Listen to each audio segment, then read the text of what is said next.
Hello बच्चों। आज मैं आपको क्लास 9 की प्रश्नावली 6.2 समझाऊंगी। क्वेश्चन नंबर 1 हमारे पास है यहाँ पर।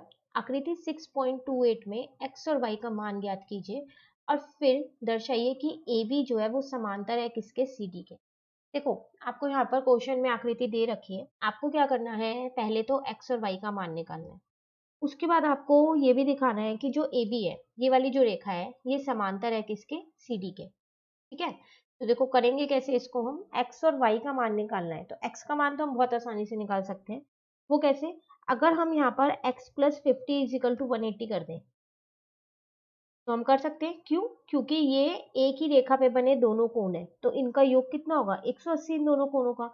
और क्या रीजन हम यहाँ लिखने वाले हैं, क्योंकि ये रैखिक युग्म है।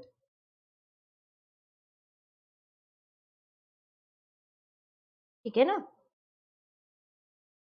तो यहाँ से x का मान तो निकल जाएगा।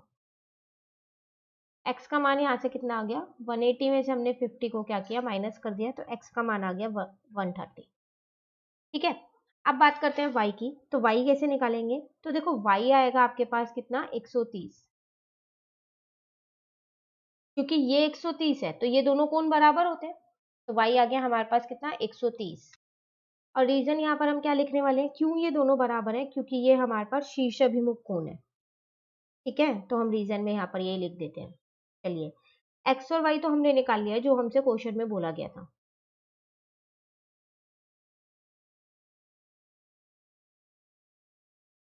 ठीक है।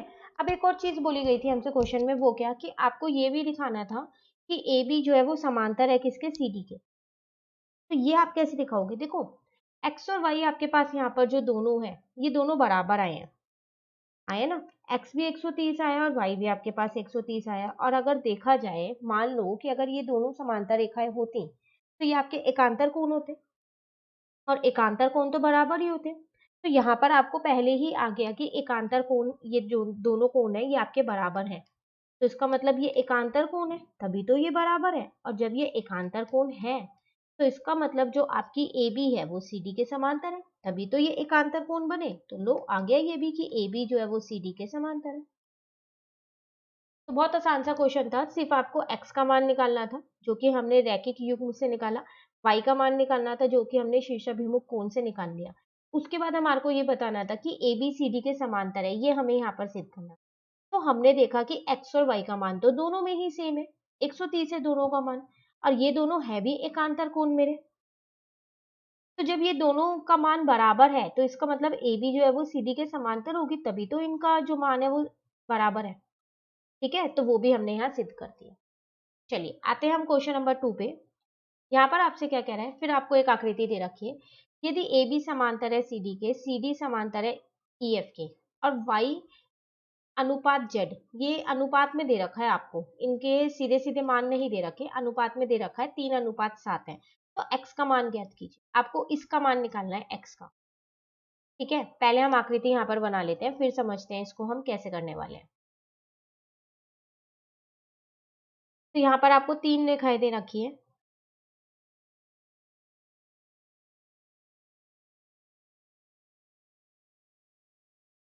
ठीक है ना। एक आपको दे रखी थी ए बी, एक आपको दे रखी थी सी डी, और एक आपको दे रखी थी ई एफ। यहाँ पर आपको जेड दे रखा था कोण, यहाँ पर कोण आपको वाई दे रखा था, और यहाँ पर कोण आपको एक्स दे रखा था।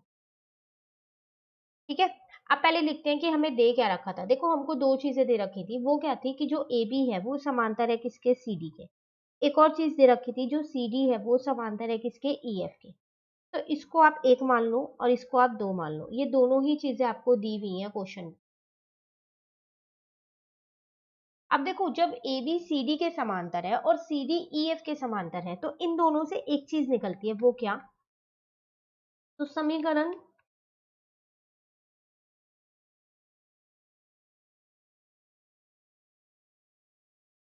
एक और दो से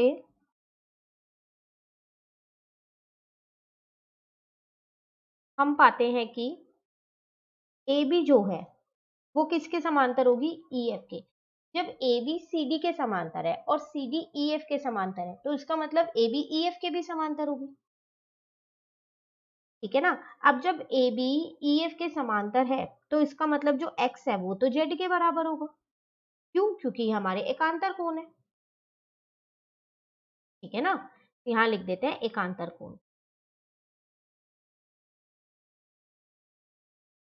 तो इससे एक चीज निकल गई, जितना जेड का मान होगा उतना ही हमारा एक्स का मान होगा। तो किसी भी एक का निकाल लेंगे तो दूसरा अपने आप निकल जाएगा। अब मेरे को क्वेश्चन में एक चीज और दे रखी थी, वो क्या, जेड और वाई इन दोनों के बीच का अनुपात दे रखा था 3 और 7 दे रखा था। चलिए तो फिर इसको ही अब यहाँ पर हम इस्तेमाल करते हैं इसका।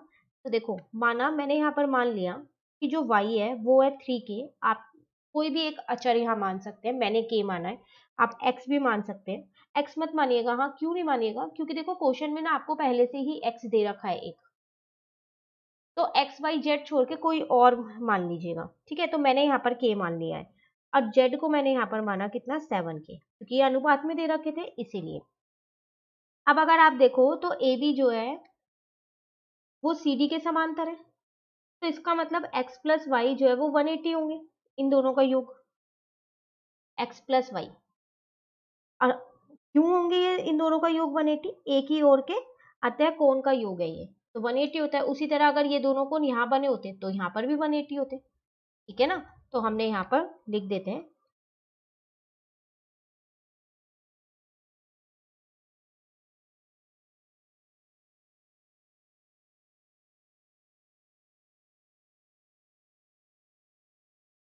ठीक है, अब देखो, अभी हमने ऊपर किया कि जो x है वो तो z के बराबर है, एकांतर कोण है, तो इस x की जगह में z लिख देती हूँ। ठीक है ना, z का मान मैंने 7K माना है और x y का मान मैंने 3K माना है, तो यहाँ से मैं अपना k का मान निकाल सकती हूँ। तो वो कितना आ जाएगा मेरे पास यहाँ पर, तो k का मान आ जाएगा मेरे पास 18 डिग्री। चलिए, k तो निकल गया। अब जब मेरे को x निकालना है और x और z तो दोनों ही बराबर है, तो वो 7K है ना, तो उसको क्या करेंगे, 7 × k की जगह k का मान रख देते, तो आपका आ गया 126। तो जो x का मान आपको निकालना था वो यहाँ पर निकल के आ गया। क्लियर हुआ, ये है आपका क्वेश्चन नंबर 2। तो जब भी आप किसी भी कोण को किसी भी कोण के बराबर रखते हो, ठीक है, तो आप उसमें रीजन जरूर लिखोगे का कारण कि क्यों आपने बराबर रखा। जैसे एकांतर कोण थे तो मैंने एकांतर कोण लिख दिया, जब एक ही साइड पे दो कोण बन रहे थे अंदर की साइड, तो वो वाला रीजन लिख दिया। ठीक है, चलिए क्वेश्चन नंबर 3 पे आते हैं। क्वेश्चन नंबर 3 में कह रहा है, आकृति 6.30 में यदि ए बी समांतर है सी डी के, ठीक है, और ई एफ जो है वो लंब है सी डी पे, और कोण जीईडी आपको दे रखा है 126 डिग्री, तो आपको ये तीनों कोण ज्ञात करने। क्या क्या दे रखा है, पहले देखो, ये दोनों रेखाएं जो है वो समांतर है और इस सी डी पे ये लंब है ई एफ। ठीक है, तो ये 90 डिग्री का कोण बना रहा होगा यहाँ पर जब लंब है तो। एक चीज और दे रखी है मुझे, जीईडी ये वाला कोण दे रखा है, ये पूरा कोण दे रखा है 126। ठीक है, अब मुझे निकालने कौन कौन से कोण है, एक तो angle A ji E, sorry कोण ए जी ई मुझे यहाँ निकालना है, तो कोण का है ए जी ई, एक तो ये वाला कोण मुझे निकालना है, और कोण जीई एफ, जीई एफ, सिर्फ ये वाला कोण। देखो आपको पूरा दे रखा है, मुझे सिर्फ ये निकालना है। ठीक है, क्योंकि दूसरा तो मुझे पता है 90 है, तो ये वाला बहुत आसानी से निकल जाएगा। उसके बाद एक और कोण निकालना है, एफ जी ई, एफ जी ई, एक ये वाला कोण भी निकालना है मुझे। ठीक है, तो आपको पता चल गया कौन कौन से कोण आपको निकालने हैं और आपको क्या दे रखा है क्वेश्चन में। चलिए अब यहाँ पर करते हैं, पहले हम अपने यहाँ पर आकृति बना लेते हैं।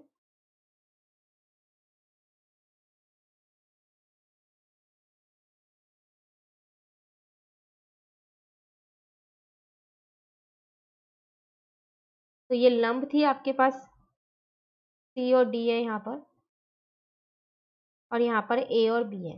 ठीक है,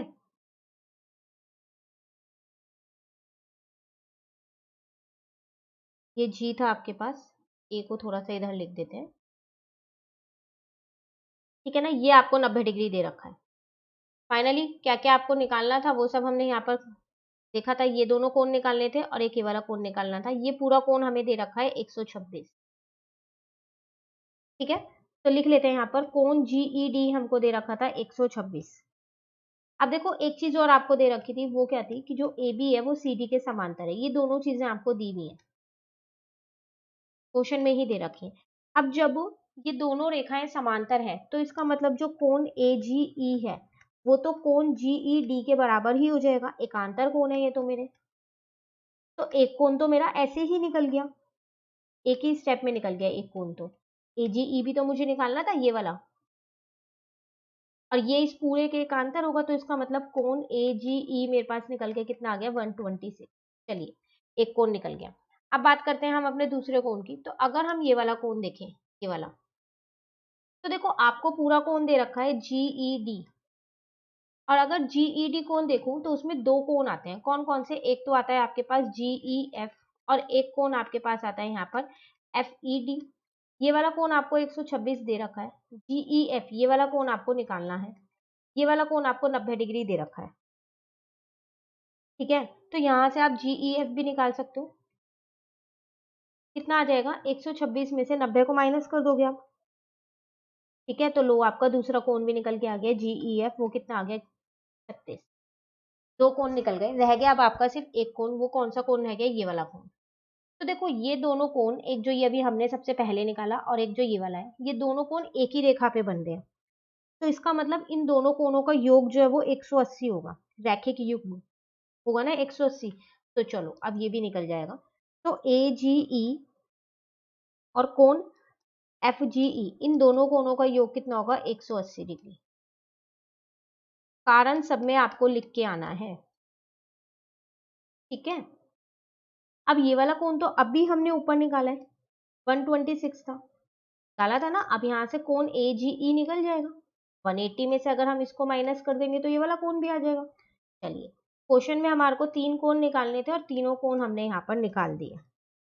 तो एक बार लास्ट में तीनों कोण लिख देते हैं हमने जो जो निकाले यहाँ पर। AGE जो कोण हमें निकालना था वो हमने निकाला 126। उसके बाद हमारे को GEF कोण निकालना था, वो हमने निकाला 36 डिग्री। उसके बाद हमारे को कोण FGE निकालना था, वो हमने अभी अभी निकाला 54। तीनों कोण हमारे यहाँ निकल के आ गए। ठीक है, ये था आपके पास क्वेश्चन नंबर 3। चलिए आते हैं क्वेश्चन नंबर 4 पे। अब यहाँ आपसे कह रहा है आकृति 6.31 में यदि PQ समांतर है ST के और कोण PQR 110 है और कोण RST 130, तो कोण QRS ज्ञात कीजिए। देखो आकृति आपको दे रखी है, ये दो चीजें दे रखी हैं कि जो ये PQ है, ये वाली जो रेखा है, ये इस वाली रेखा के समांतर है, और दो कोण आपको दे रखे हैं, एक ये वाला कोण PQR 110 और एक ये वाला कोण दे रखा है कौन सा? RST 130। आपको कौन सा कोण निकालना है? QRS, ये वाला कोण आपको निकालना है। सिर्फ एक ही कोण निकालना है इसे। ठीक है, चलिए देखते हैं इसको कैसे करने वाले हैं। पहले तो अपनी आकृति बना लेते हैं यहाँ पर।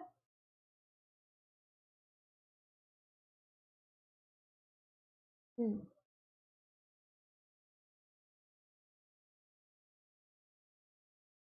तो कुछ ऐसी आकृति है ये आपके पास।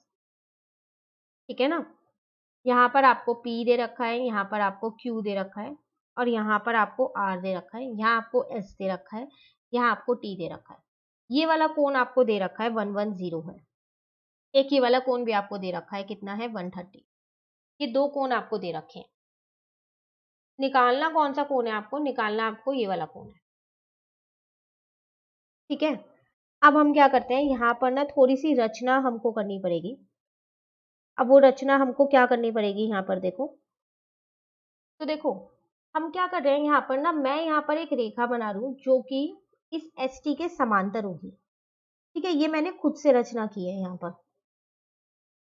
ठीक है ना, और इसको मैंने यहाँ पर मान लिया है K। अब यहाँ लिख देते हैं जो हमने रचना की है वो हम यहाँ लिख देते हैं। हमने यहाँ रचना किया, हमने एक आर के रेखा बनाई जो समांतर किसके है? ST रेखा के। ठीक है, अब देखो जब ये दोनों रेखाएं समांतर हैं, अब अगर हम हल देखें इसका, तो जब ये दोनों रेखाएं समांतर हैं आर के और ST, तो इसका मतलब जो आपके पास कोण है TSR और जो कोण है आपके पास KRS, ये दोनों आपके पास 180 डिग्री के होंगे। कौन कौन से? एक ये वाला कोण और एक ये वाला कोण, जो मैं ये डॉट से बना रही हूँ। ये दोनों कोण आपके, इन दोनों कोणों का योग 180 होगा। क्यों? क्योंकि जब ये दोनों रेखाएं समांतर हैं तो इसका मतलब जो SR वाली रेखा है ये आपकी तियर्क रेखा है, और तियर्क रेखा के एक ही और बने कोणों का योग कितना होता है? 180 डिग्री होता है ना। तो यहाँ पर हम लिख देते हैं किस कारण से ये दोनों का योग 180 है। त्रियर्क रेखा के एक ही ओर बने कोण, ठीक है। तो एक कोण तो मुझे यहाँ पर पता है 130 है, तो यहाँ से मैंने क्या किया, दूसरा कोण निकाल लिया, के आर एस। ये वाला कोण मेरा यहाँ से निकल जाएगा, और ये वाला कोण कितना निकला मेरा, के आर एस, वो मेरा निकल गया 50 डिग्री, ठीक है ना। अब आप यहाँ पर देखो, क्वेश्चन में आपको दे रखा था कि जो पी क्यू है वो एस टी के समांतर है, पी क्यू जो है वो एस टी के समांतर है, ये आपको क्वेश्चन में दिया हुआ था। और फिर हमने जो रचना की उससे हमने निकाला था कि जो एस टी है वो किसके, आर के बराबर है, ये हमने रचना से देखा, ठीक है। अब अगर मैं इसको समीकरण 1 और समीकरण 2 ले लूं, तो समीकरण 1 और 2 से क्या निकल के आता है कि जो पी क्यू है वो किसके समांतर होगा, आर के, क्योंकि जब पी क्यू एस टी के समांतर है और एस टी आर के समांतर है, तो फिर पी क्यू आर के समांतर होगा, होगा नहीं होगा।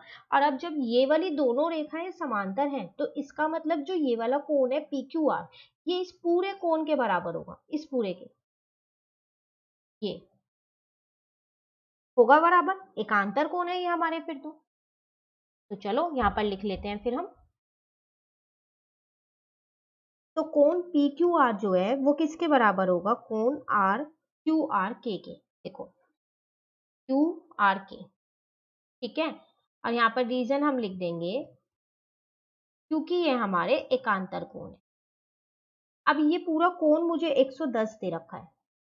अब अगर मैं बात करूं इसकी, ये वाले कोण की, देखो मैं इसको अलग से यहाँ पर दिखा रहा हूं, इस वाले कोण, तो इस वाले कोण के अंदर दो कोण आ रहे हैं, कौन कौन से दो कोण आ रहे हैं, एक तो ये वाला कोण आ रहा है और एक ये वाला कोण आ रहा है, आ रहे हैं ना दो कोण इसके अंदर, तो इन दोनों कोणों को हम यहाँ लिख सकते हैं फिर तो एक कोण आ रहा है आपके पास यहाँ पर क्यू आर एस, और एक कोण आ रहा है आपके पास यहाँ पर एस आर के, तो ये तो 110 ऐसे ही रहने दो, ठीक है। और ये क्यू आर एस भी आपको नहीं पता है, क्योंकि ये तो हमें क्वेश्चन में निकालना ही है।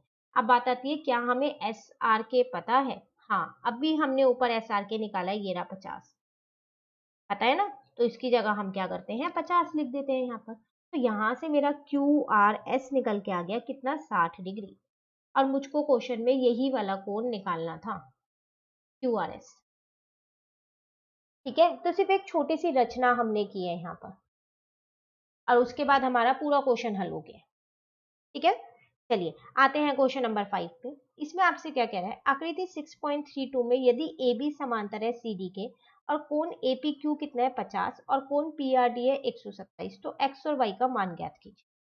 चलो क्वेश्चन ये रहा, आकृति आपको दे रखी है, दो कोण आपको दे रखे हैं, ये दोनों रेखाएं आपको समांतर दे रखी है, आपको इस x का और इस y का मान निकालना है, ठीक है। तो यहाँ देखते हैं कैसे करेंगे। सबसे पहले तो हम अपनी आकृति बनाएंगे, उसके बाद ही हम अपना क्वेश्चन शुरू।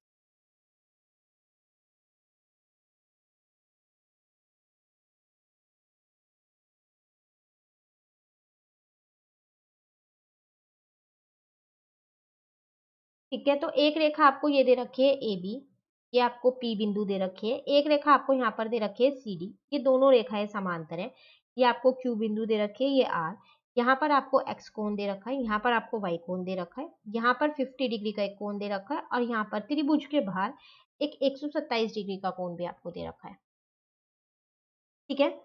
कैसे करेंगे, एक चीज हमें दी हुई है, वो क्या, जो ए बी है वो सी डी के समांतर है, ये मुझे दिया हुआ है। अब जब ये दोनों रेखाएं समांतर हैं, तो इसका मतलब x तो मेरा 50 डिग्री होगा एकांतर कोण से, एक तो मेरा ऐसे ही निकल गया, x और y का तो मान निकालना था, चलो x तो मेरा निकल गया। अब बात करते हैं यहाँ पर y कैसे निकालें। तो देखो x प्लस वाई जो है, ये दोनों मिलके कितने होंगे, 127 डिग्री के होंगे। और क्यों होंगे, क्योंकि ये जो बाहर का कोण बना हुआ है, ठीक है, तो वो अंदर के जो दोनों कोण होते हैं उनके योगों के बराबर होता है, ठीक है ना। तो यहाँ पर हम रीजन लिख देते हैं, आप सिर्फ प्रमेय लिख दो कि इस प्रमेय के अनुसार। तो हमेशा याद रखना, त्रिभुज के बाहर का कोण जो त्रिभुज के अंदर के जो कोण होते हैं दो, उन दो कोणों के योग के बराबर होता है। ठीक है, तो अब ये भी निकल जाएगा मेरा। x मेरा यहाँ पर 50 है, यहाँ पर y आ गया इज इक्वल टू 127। तो y का मान कितना आ जाएगा, 127 में से 50 को माइनस कर दो, y आ गया आपके पास 77। तो x आपने निकाला कितना, 50 डिग्री। अब y आपने कितना निकाला, 77 डिग्री। दोनों कोण निकालने थे, दोनों कोण मेरे यहाँ पर निकल गए। तो ये था आपके पास क्वेश्चन 5, छोटा सा क्वेश्चन था आपके पास। चलिए क्वेश्चन नंबर 6 पे आते हैं हम। देखो क्वेश्चन है हमारे पास यहाँ पर, आकृति 6.33 में PQ और RS दो दर्पण है जो एक दूसरे के समांतर रखे हुए हैं। आपको एक आकृति दे रखी है, इसमें जो PQ है और जो RS है ये आपके दो दर्पण है और एक दूसरे के सामने ये रखे हैं। ठीक है, अब एक आपतन किरण जिसको हम इंग्लिश में इंसिडेंट रे बोलते हैं, AB, ये वाली ये किरण दर्पण PQ से B पर टकराती है। अब ये जो दर्पण है PQ, ठीक है, इससे किस पे, बी पॉइंट पर टकराती है, बी पर टकराती है।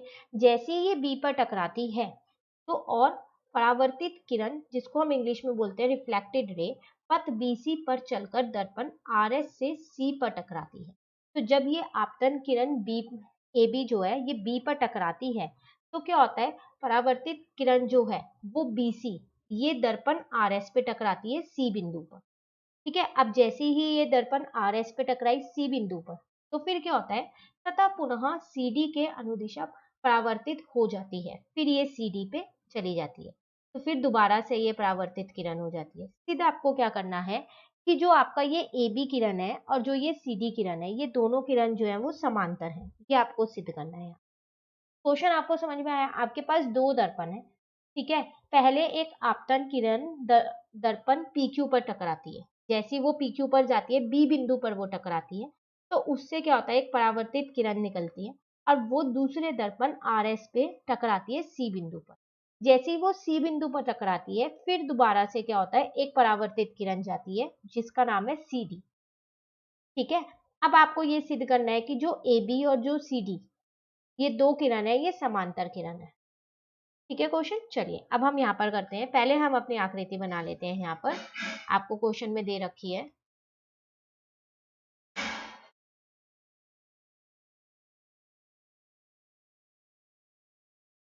तो ये दो दर्पण आपको दे रखे हैं यहाँ पर।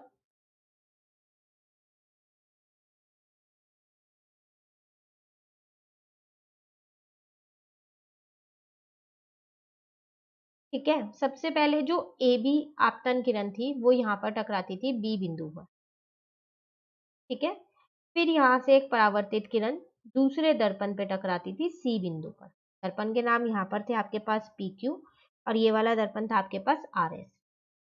फिर यहाँ से आपकी एक परावर्तित किरण जाती थी CD। ठीक है, अब आपको सिद्ध क्या करना था कि जो AB है वो समांतर है किसके, CD के। देखो सबसे पहले जो दे रखा है वो लिख लेते हैं हम यहाँ पर। तो PQ RS के समांतर है, ये दोनों दर्पण आमने सामने रखे थे, ये आपको दे रखा था। AB एक आपके पास आपतन किरण है, ये भी आपको दे रखा है।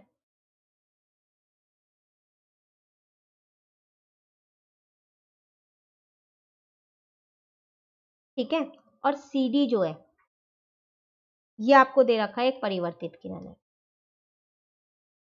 परावर्तित किरण है, ये आपको ये भी दे रखा है।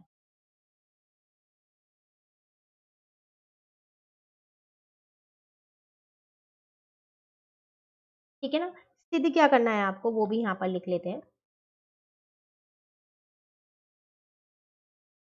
तो हमको सिद्ध करना है कि जो AB है वो समांतर है किसके, CD के। अब हम क्या करते हैं, यहाँ पर रचना कर लेते हैं खुद से। हम कुछ क्या करने वाले हैं, यहाँ पर हम यहाँ पर BM डाल रहे हैं जो लंब है PQ पर। ठीक है, और CN डालेंगे जो कि लंब होगा किस पे, RS पे। तो चलो डालते हैं यहाँ पर, तो BM, ठीक है, और ऐसे ही यहाँ पर मैंने CN डाल दिया। तो BM किस पे लंब है, PQ वाले दर्पण पे, और CN किस पे लंब है, RS वाले पे। ठीक है, अब यहाँ पर मेरे 4 कोण बन गए, एक कोण ये रहा, एक कोण ये रहा, उसी तरीके से एक कोण ये रहा तीसरे नंबर का और एक कोण ये रहा। ठीक है, अब देखो, अब यहां से अपना हल शुरू करते हैं हम।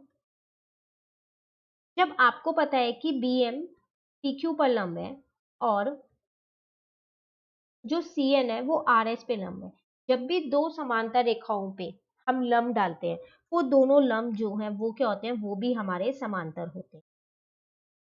तो इसका मतलब जो BM और CN हमने खुद से डाला, खुद से ये लंब डाली, रेखा डाली, ये दोनों भी समांतर है। और जब ये दोनों रेखाएं समांतर है तो BC आपकी त्यर्क रेखा बन जाएगी, है ना। दो समांतर रेखाओं को जो एक रेखा काटती हुई जाती है वो त्यर्क रेखा होती है। तो यहाँ पर लिख देते हैं और BC एक त्यर्क रेखा है। अब जब BC आपकी त्यर्क रेखा है तो इसका मतलब कोण 2 जो है वो कोण 3 के बराबर होगा, एकांतर कोण है ये।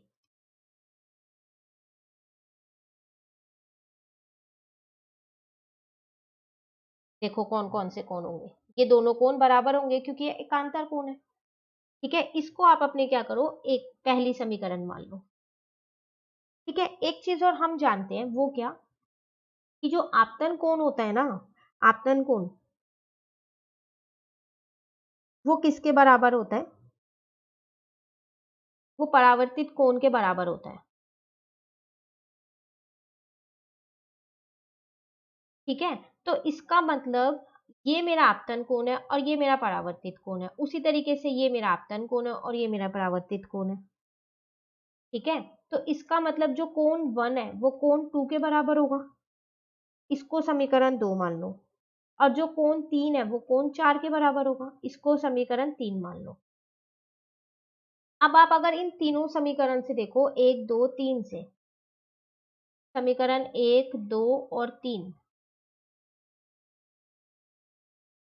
से, तो आप देखोगे जो कोण 1 है वो कोण 4 के बराबर आ गया। क्यों? क्योंकि कोण 1 कोण 2 के बराबर है और कोण 2 कोण 3 के बराबर है और कोण 3 कोण 4 के बराबर है, तो इसका मतलब कोण 1 कोण 4 के भी बराबर होगा।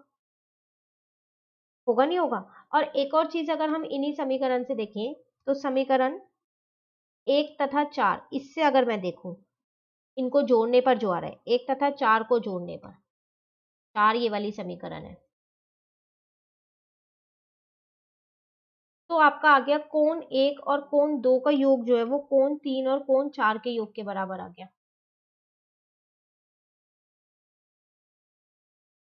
ठीक है ना, तो 1 और 4 के जोड़ने पर आपका ये आ गया।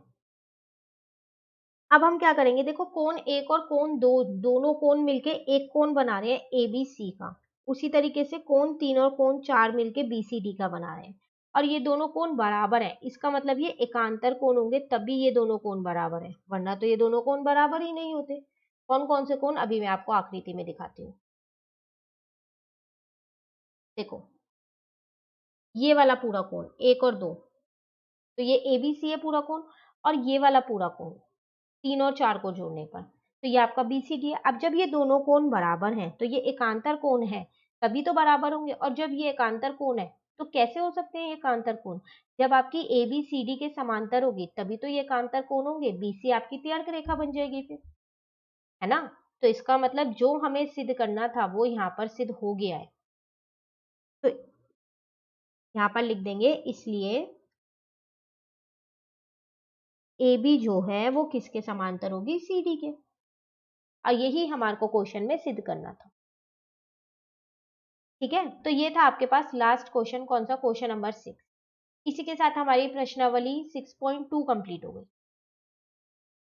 अब हम नेक्स्ट क्लास में प्रश्नावली 6.3 समझें। तो अगर आपको ये वीडियो अच्छी लगी तो आप इसे लाइक जरूर कीजिएगा और मेरे चैनल को सब्सक्राइब कीजिए।